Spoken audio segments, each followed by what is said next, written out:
Hello. Hello. Oh, we are together again. So sorry for these interruptions. It's happening for the first time, but surely we're gonna attend to it. So Professor Dr. Yakama is joining now. She was in the waiting room, Yes. but she's joining. She's with us now. Dr. Okay. Yakama, would you like to please continue responding to the question?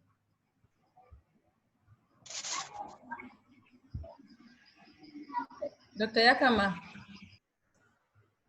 are you with us? Okay, maybe she's having connectivity issues. So Professor, no, she's here. Hello, Dr. Yes. Yeah, you are. No, so I was just saying, yes, I'm with you guys in good currency. Okay, yeah. Yeah, hello, can you hear me? Yes, dear, go on.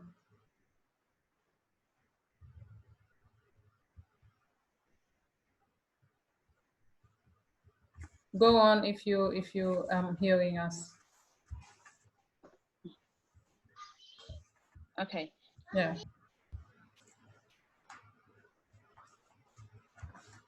Yakama.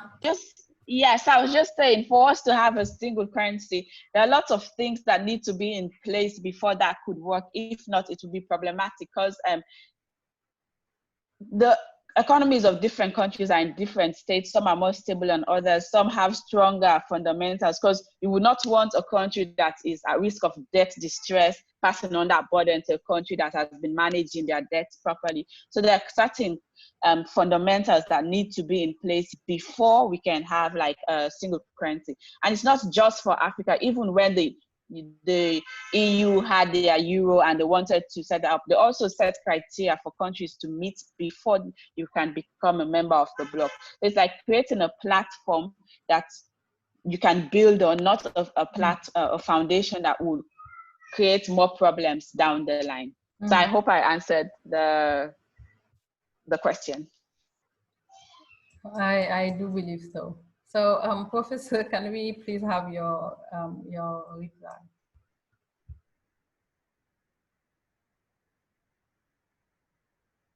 Professor, you were muted. You were muted, Professor. Yeah. Yes. All right. Okay.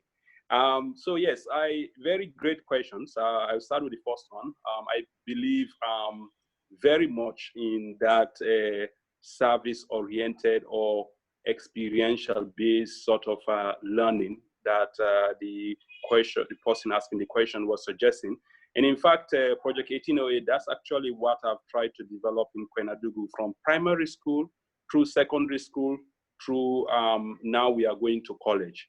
The idea is essentially is that you are able to have, the formal sort of this Western education in school, but you are able to, have, practical project solving things in the community, and also having community learning as part of the process. So when you look at our programs, we bring in the storytellers, the griot, the jelly bars, we take them to the farm. We are, in fact, my bigger project now is actually getting into more agriculture and stuff. We bring in farmers, we bring women from the market.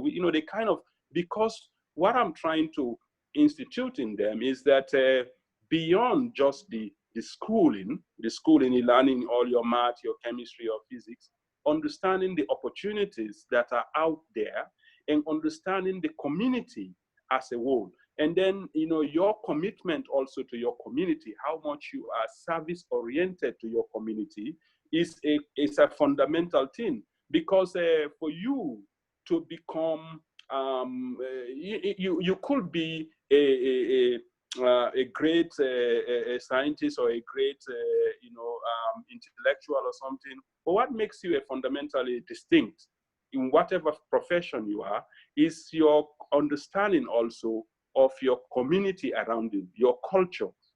That has to be part of what we emphasize. So when I spend time, we do like every year now, it's growing. I'm doing a science, technology, engineering, arts, and mathematics 3 days of a festival in Kabbalah and leadership.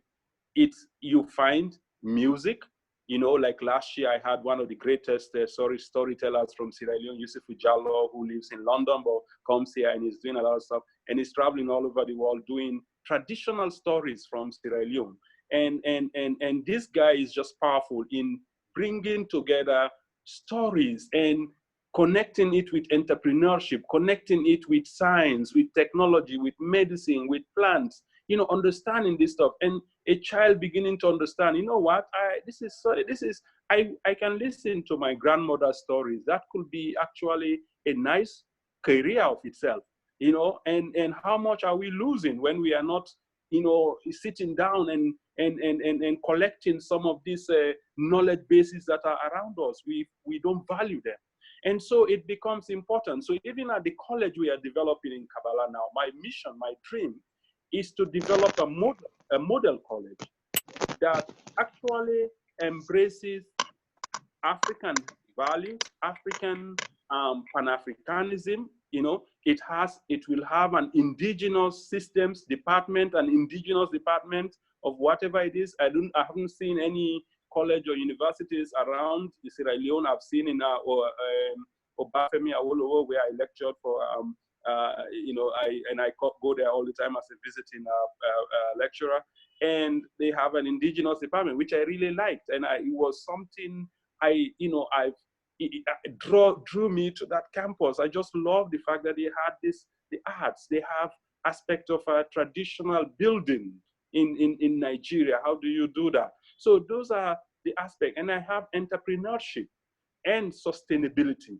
So every student, for my curriculum I'm working on now, trying to get that. And I hope, because Sierra Leone has, you know, places where innovation is still behind, they're still caught up in the old British structures.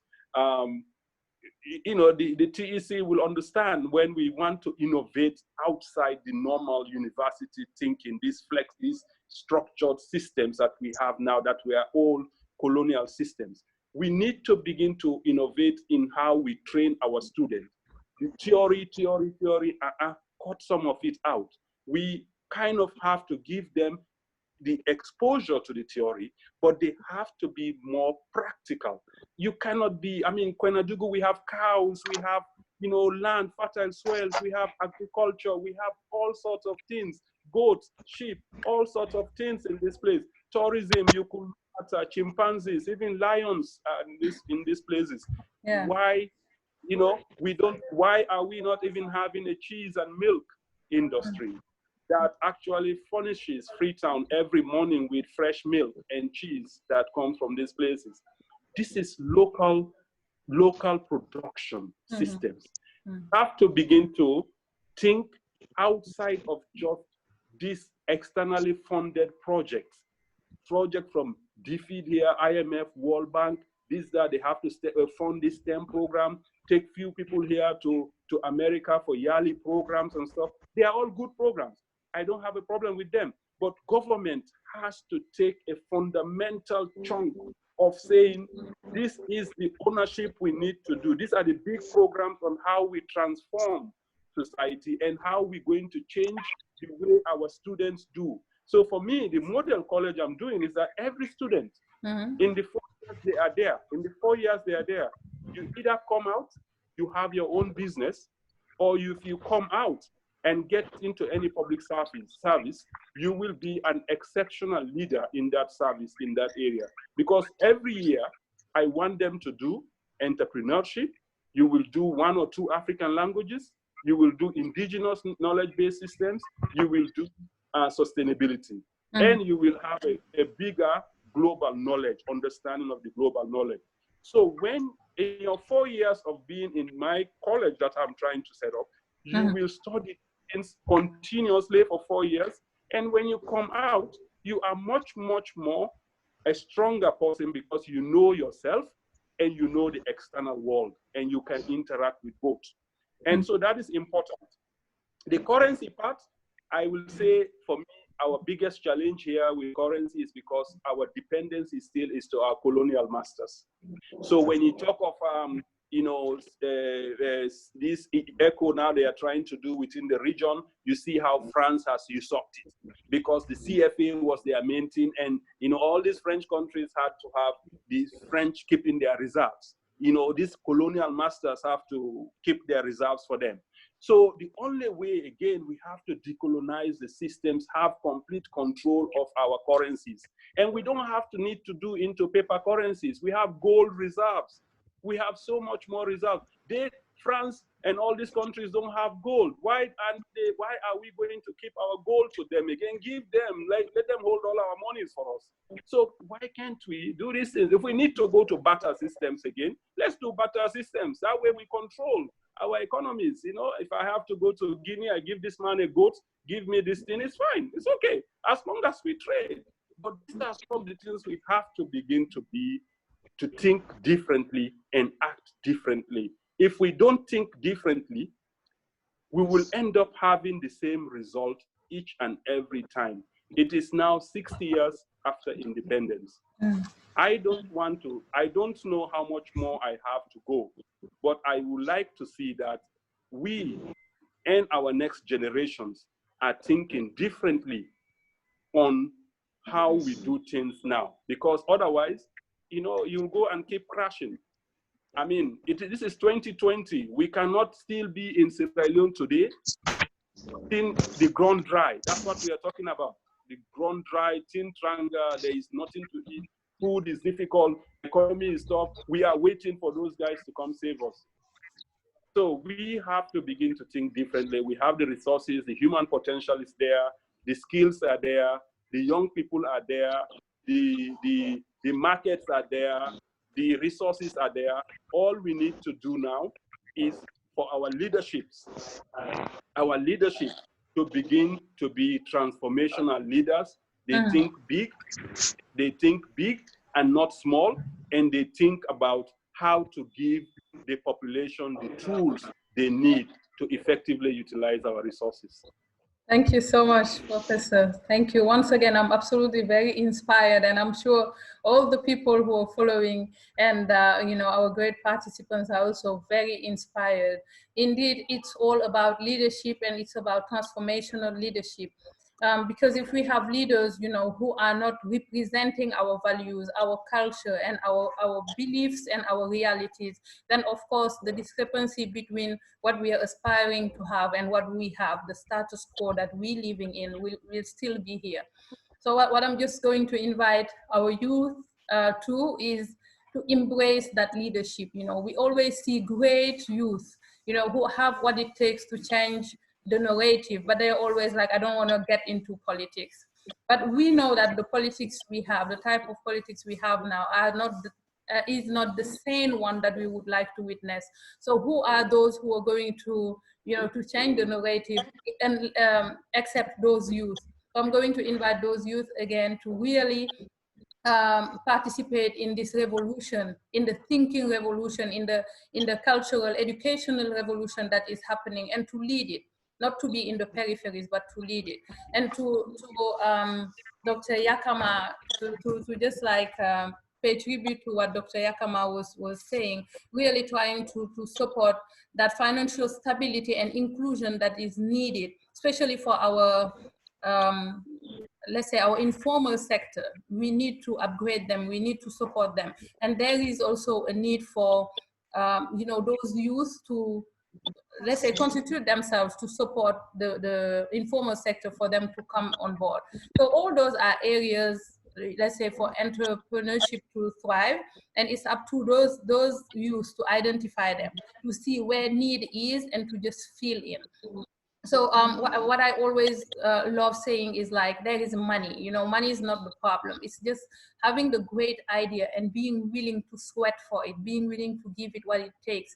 And also accepting, as Professor said, accepting to be of service to your communities, accepting to give back to that community that gave you everything, that gave you not only your identity, your country and all, but also, you know, that knowledge that you have and that you are capable of bringing on the table. So yes, industrializing Africa, that's what we yearning for, that's what we want. But then the prerequisite needs to be done. So we have homework to do, and please let's all join our hands.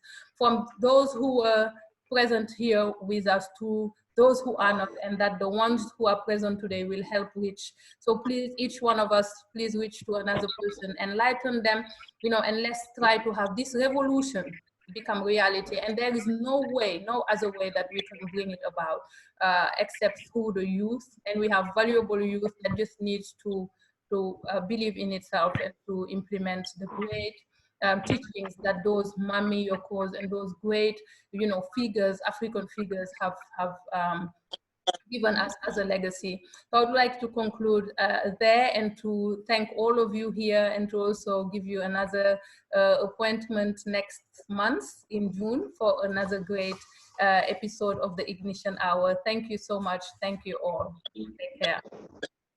Thank you. Thank you.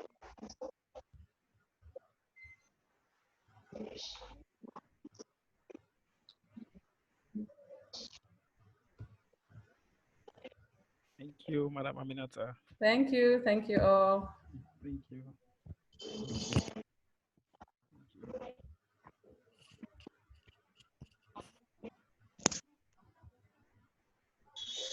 Thank you. Bye. Bye.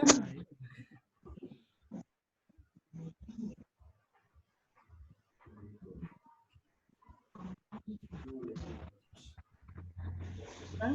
Really?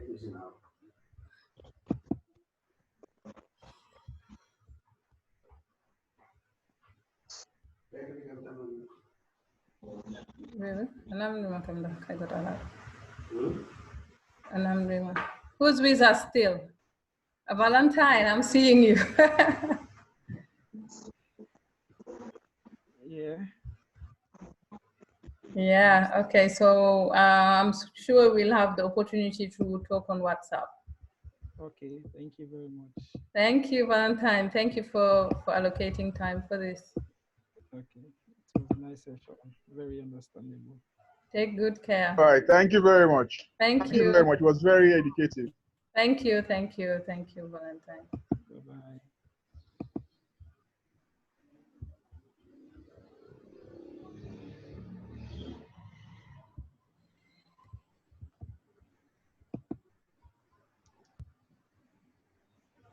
Hey, Marlet. Hey. Mm-hmm. You saved the village, eh? Yeah, of course. So Marlet, yeah, the recording is still going.